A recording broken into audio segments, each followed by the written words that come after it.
ఓం గం గణపతయే నమః. శ్రీరామ రామ రామేతి రమే రామే మనోరమే సహస్రనామ తత్తుల్యం రామనామ వరాననే. ఓం మనోజవం మారుతితుల్య వేగం జితేంద్రియం బుద్ధిమతాం వరిష్టం వాతాత్మజం వానరాయూధముఖ్యం శ్రీరామదూతం శిరసా నమామి. జై శ్రీరామ్, జై హనుమాన్.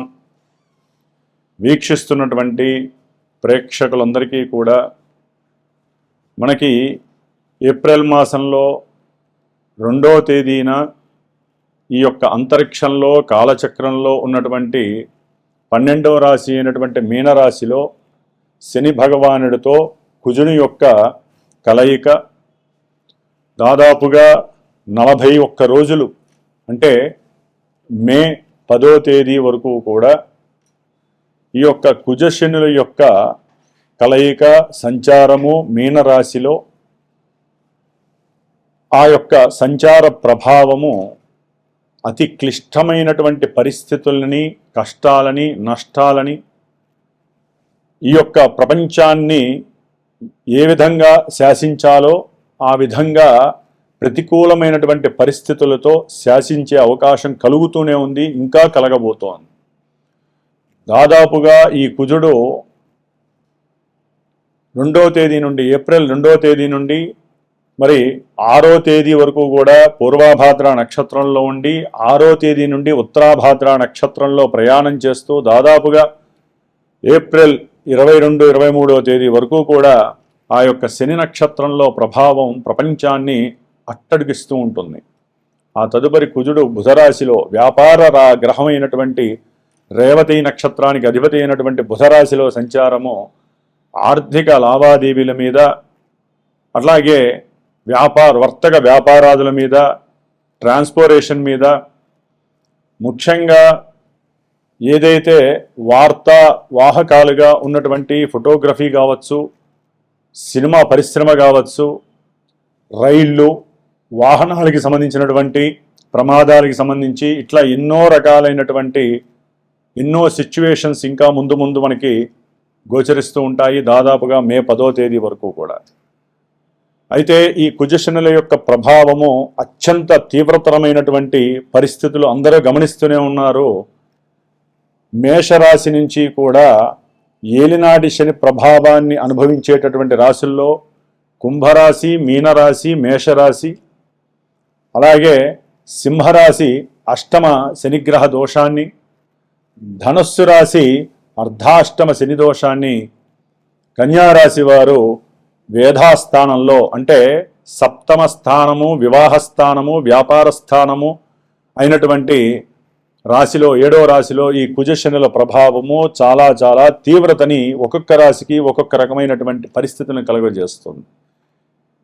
అయితే ఈ యొక్క శనిగ్రహ కుజగ్రహ దోషభూయుక్తమైనటువంటి దశలు, అంతర్దశలు ఎవరికైతే జాతకంలో జరుగుతున్నాయో, ఎవరైతే మేష వృశ్చిక రాశులు వారున్నారో, మకర కుంభరాశులు వారున్నారో, కుజనక్షత్రాలైనటువంటి మృగశిర, చిత్త, ధనిష్ట నక్షత్ర జాతకులు, శనిగ్రహ నక్షత్రాలైనటువంటి పుష్యమి, అనురాధ, ఉత్తరాభాద్ర ఈ నక్షత్ర జాతకులు, ఈ రాశులు, దశలు, అంతర్దశలు, ఇందాక చెప్పినటువంటి ఏలినాటి శనిగ్రహ దోషాలు, అష్టమంలో ఉన్నటువంటి కుజశనుల యొక్క ప్రభావం, వీళ్ళందరికీ కూడా ఒక్కొక్కరికి వారి యొక్క జన్మజాతకంలో ఏ విధమైనటువంటి దశలు, అంతర్దశలు కలుగుతున్నాయో ఆ ప్రభావం అంతా కూడా ఇక్కడ చూపిస్తూ ఉంటుంది మానసిక వికారాలుగా.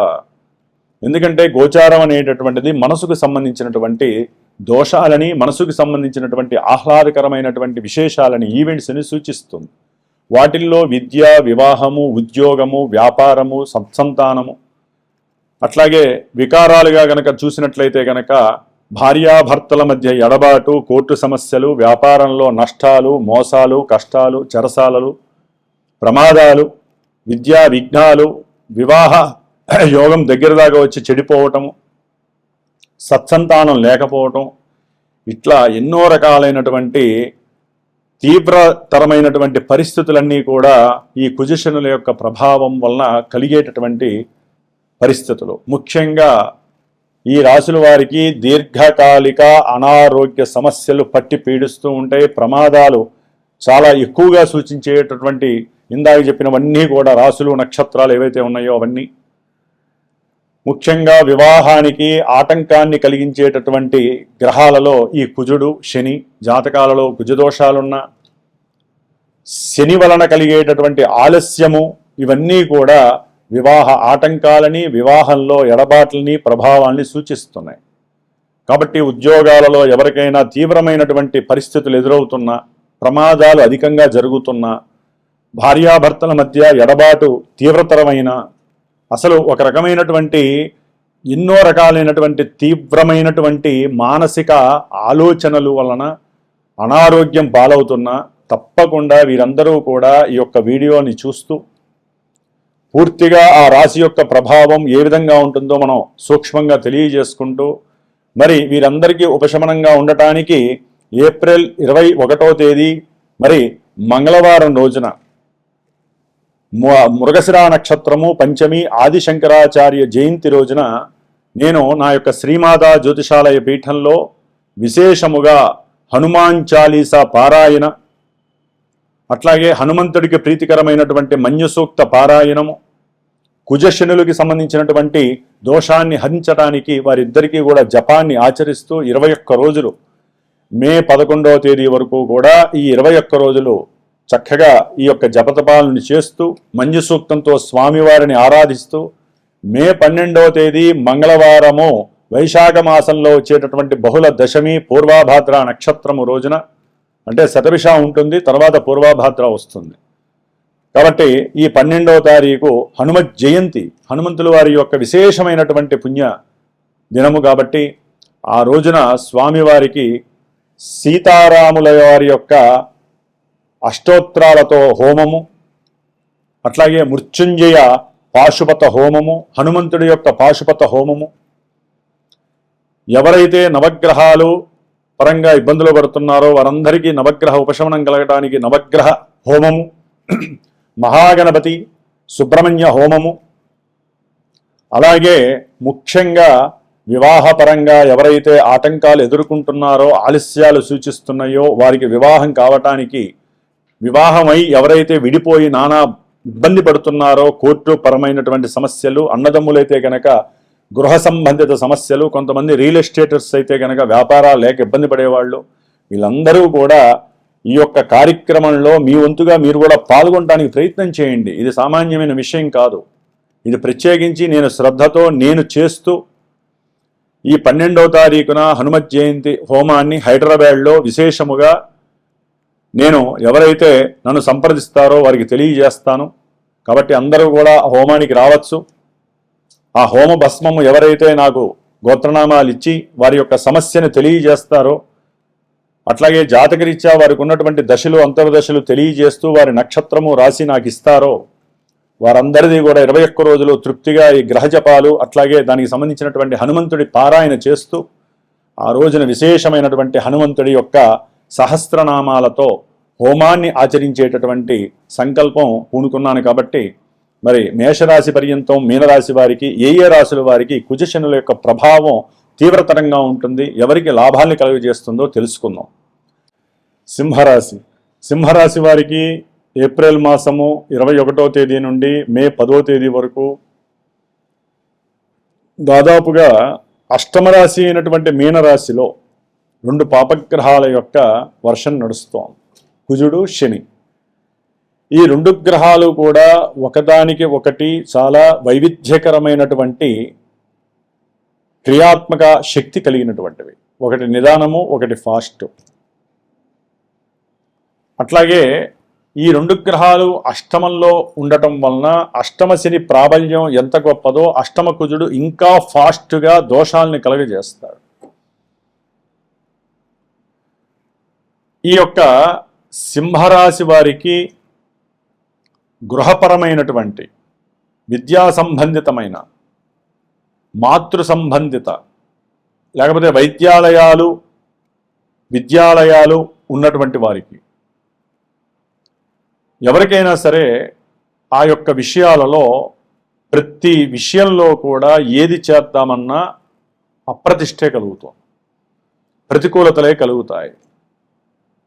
ముఖ్యంగా ప్రయాణాలకు సంబంధించి ఎన్నో విధాలైనటువంటి ప్రమాదాలు, ఆటంకాలు, ఇబ్బందులు సూచిస్తున్నాయి. ఒకటి ఉష్ణగ్రహము, ఒకటి వాయుగ్రహము.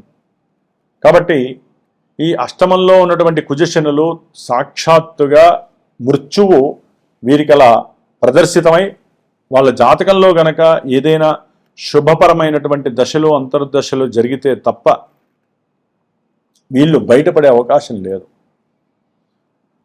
అష్టమ కుజదోషము, అష్టమ శని దోషం, ముఖ్యంగా వివాహానికి సంబంధించిన ప్రయత్నాలలో ఆటంకాలు, ధన నష్టము, ఇబ్బందులు.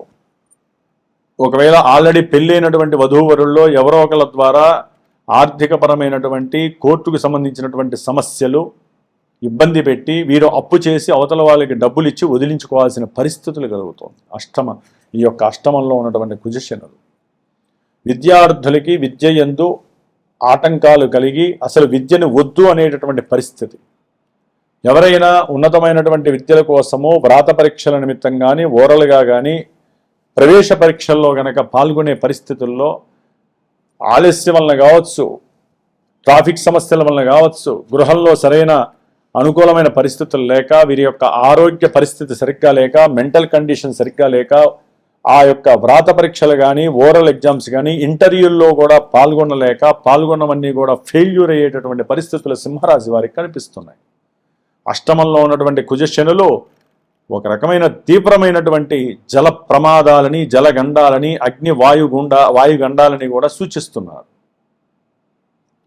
కాబట్టి సింహరాశికి సంబంధించి ఫ్రెండ్స్ పరంగా ఏదైనా ఒక ఇల్లు కొందాము, ఒక స్థలము కొందాము అని వాళ్ళు ఎవరో మధ్యవర్తులు ఉంటారు ఫ్రెండ్స్ రూపకంగా. వాళ్ళు మిమ్మల్ని సంప్రదించడం, కన్సల్ట్ అవ్వటం, మీరు కూడా బ్యాంకుకి వెళ్ళి ఈ యొక్క ప్రయత్నపూర్వకంగా ఏదైనా ల్యాండ్ కొనాలి లేకపోతే ఇల్లు కొనాలి అనుకున్న సందర్భంలో అవతల వాళ్ళు మీకు కుదరదంటారు. మీ భార్య కావచ్చు, లేకపోతే భార్య అయితే భర్త కావచ్చు, వారికి అనుకూలంగా ఉందని చెప్తారు. కాబట్టి ఏదైనా సరే ఈ సింహరాశి వారికి వారంతట వారికి ఎక్కడా కూడా బ్యాంకుకి సంబంధించినటువంటి పనులు కాకపోవటం, గృహయోగం ఉంది అనుకునే లోపలే గృహయోగం తప్పిపోవటం, మాతాపితృల యొక్క అనారోగ్య పరిస్థితుల వలన మీరు ఆర్థికంగా నష్టపోయే పరిస్థితి, సహాయం అందుతుంది అనుకున్న వాళ్ళకి సహాయం అందకపోవటం, ఆర్థికంగా ఆకస్మికంగా విశేషమైనటువంటి ధన నష్టము, ప్రమాదాలకు సంబంధించింది కావచ్చు, ప్రయాణాలకు సంబంధించినటువంటి ధన నష్టం కావచ్చు, తల్లిదండ్రులకు సంబంధించిన వైద్యాలయ సమస్యలు కావచ్చు, లేకపోతే ఆపరేషన్స్కి సంబంధించి వీళ్ళకి ఏదైనా దశలు, అంతర్దశలు సరిగ్గా జరగకపోతే ఆపరేషన్స్ అయ్యేటటువంటి అవకాశాలు ఉన్నాయి. సంతానపరమైనటువంటి సమస్యలు, వారి వలన సాటిస్ఫాక్షన్ లేకపోవటం, ఆర్థికంగా పూర్తిగా పతనమయ్యేటటువంటి పరిస్థితి, ఫ్రెండ్స్ మోసం చేయటం, ఇలాంటివన్నీ ఎంతోమందికి సింహరాశి వారికి అష్టమశని ప్రాబల్యమే ఉందనుకుంటే దానికి తోడు అష్టమ కుజుడు.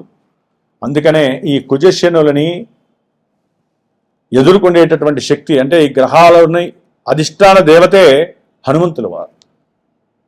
ఈ గ్రహాలని నొక్కిపెట్టి ఉంచేటటువంటి శక్తి ఒక్క హనుమంతుల వారికే ఉంటుంది.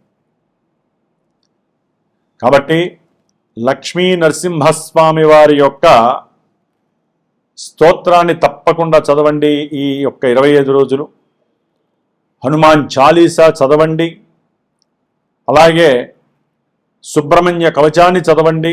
దానివల్ల మీ ఆరోగ్యం బాగుంటుంది, ప్రమాదాల నుంచి తప్పించుకోవచ్చు, అనుకున్న పనులు కొంచెం అన్న ముందుకు జరుగుతాయి, తర్వాత ఎట్లయినా అయిపోతాయి. ఇందాక నేను చెప్పిన విధంగా ఈ 21 రోజులు పీఠంలో జరిగేటటువంటి ఈ యొక్క కుజశనుల యొక్క జపశాంతి కార్యక్రమంలో హనుమంతులకి ప్రీతికరమైనటువంటి మంజు సూక్త జప పారాయణము, అట్లాగే మే 12వ తేదీన చేసేటటువంటి హోమ ప్రక్రియలో కూడా మీ యొక్క గోత్రనామాదులు, మీకున్నటువంటి దశలు, అంతర్దశలు, నక్షత్రాలు పంపించినట్లయితే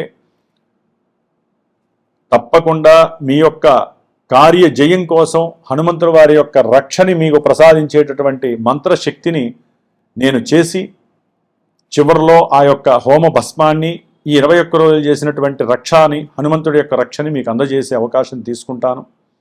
మీరు మాత్రము తప్పకుండా హనుమంతుల్ని వదలకండి. మంగళవారం శనివారం ఉపవాస దీక్షలు చేయండి. హనుమంతుల వారికి శ్రీరామ అని చెప్పి తమలపాకు దండ వెయ్యండి, అప్పాలు పెట్టండి, అవసరమైతే ప్రదక్షిణాలు చేసిరండి. మంగళవారం శనివారము 108 అయినా పర్వాలా. చాలా విశేషమైనటువంటి శ్రీరామ రక్షా స్తోత్రాన్ని మాత్రం వదలకండి. జై శ్రీరామ్, జై హనుమాన్.